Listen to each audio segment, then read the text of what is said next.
Good morning guys, hello, আমি আবার তোমাদের সাথে চলে এসেছি নতুন ব্লগ নিয়ে। তো আজকে আমরা যেখানে চলে এসেছি এটা হলো বাগবাজার মা শারদার বাড়ি। তো কিভাবে এখানে তোমরা আসতে পারবে খুব সহজ প্রসেসে, কিভাবে আসতে হয়, কোন সময় খোলা থাকে, সব ডিটেলস কিন্তু আমি এখানে তোমাদেরকে ভিডিওতে দিয়ে দেবো।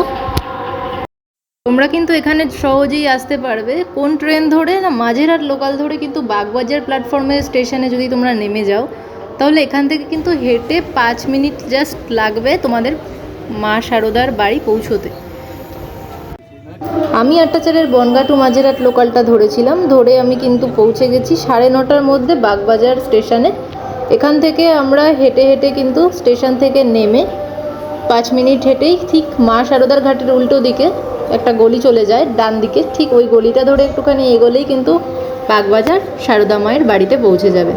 আমাদেরকে আমি যে বিশেষ ইনফরমেশনটা দেবো সেটা হলো এটা, যে এইখানে কিন্তু এখন দুপুরে বসে যে ভোগের ব্যবস্থা আগে ছিল, খিচুড়ি ভোগ বা ভাত যা হোক খাওয়ানোর ভোগের ব্যবস্থাটা কিন্তু এখন এখানে নেই। তো তোমরা এখানে এসে মায়ের দর্শন করে বা ধ্যান করতে পারো, তারপর কিন্তু এখানে দুপুরে খাবারের ব্যবস্থাটা কিন্তু এখানে এখন কিন্তু রানিং নেই।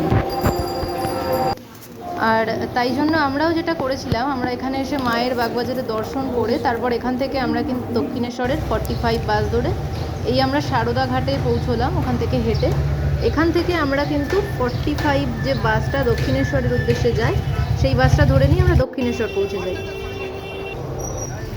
তো আমাদের এখান থেকে যেতে মোটামুটি 1 ঘন্টা মতো লেগেছে, কেননা এখানে যেহেতু এখন ভোটের সময়, তো তাই প্রচণ্ড রাস্তা কিন্তু জ্যাম। আর এই ঘোড়ার গাড়িটা আমরা দেখতে দেখতে চলে গেলাম। কিন্তু দক্ষিণেশ্বর পৌঁছে যেহেতু ভোগের টিকিট দেওয়া বন্ধ হয়ে গিয়েছিল, 10টা বেজে গেছে, তাই আমরা ওখান থেকে আদ্যাপীঠের অটো ধরে আদ্যাপীঠ পৌঁছে গেলাম। আদ্যাপীঠে কিন্তু আমরা এখানে ভোগের টিকিটটা কেটে নিলাম। আদ্যাপীঠে কিন্তু 12টা পর্যন্ত তোমরা গেলে ভোগের টিকিট কাটতে পারবে, যেটার প্রাইস কিন্তু 80 টাকা। এখানে তোমরা অনেক রকম আইটেম পাবে। কি কি খেলাম আমরা চলো দেখিয়ে নিই। তার আগে আমরা একবার মা আদ্যার দর্শন করে নিই। তো এটা একদম কাছের থেকে দেখা যাচ্ছিল না, যেহেতু একটু দূরে ছিল, তাই একটু ভিডিওটা এরকম হয়েছে। মা আদ্যা মাকে কিন্তু শাড়ি পরানো হচ্ছিল এই সময়। আর একটু পরে 12টার পর কিন্তু গেলে আর এই দর্শনটা তোমরা পাবে না। এরপর আমরা খেতে বসলাম। প্রথমেই আমাদের কিন্তু এরকম সুন্দর নীল রঙের ফুল আঁকা সুন্দর পাতা দেওয়া হলো, তার সাথে গ্লাস।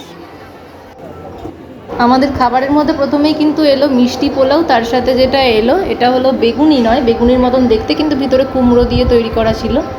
তারপর আমাদের দিয়ে দেওয়া হলো চানা মশলা, যেটা পনির দিয়ে তৈরি করা হয়েছিল, খুবই অসাধারণ খেতে ছিল। এর পরপরই আমাদের খিচুড়ি দিয়ে গেল প্রথমে একবার। খিচুড়ির পর যেটা আলুর দম দেওয়া হলো, আর এরই সাথে আমাদের লাবড়া তরকারি ও চাটনি ও পায়েস দিয়ে দেওয়া হলো। টমেটো চাটনি ছিল, অপূর্ব ছিল ভোগের প্রসাদটা। এরপর আমরা আবার দক্ষিণেশ্বরে একইভাবে অটো যোগে ফিরে তারপর কিন্তু একটু লঞ্চে করে ঘুরেছিলাম, গঙ্গাটা ভ্রমণ করেছিলাম। তারপর আমরা আবার ট্রেনে করে নিজেদের বাড়ি চলে আসি। তো তোমরাও কিন্তু চাইলে এরকম ছোট্ট একটা ট্যুর করতেই পারো, খুবই সুন্দর হবে দিনটা। আর রাস্তাগুলো জানা থাকলে, ইনফরমেশানগুলো থাকলে যেহেতু যেতে খুব সুবিধা হয়। তো নেক্সট ব্লগে আবার তোমাদের সাথে দেখা হচ্ছে। ভালো থাকবে প্রত্যেকে।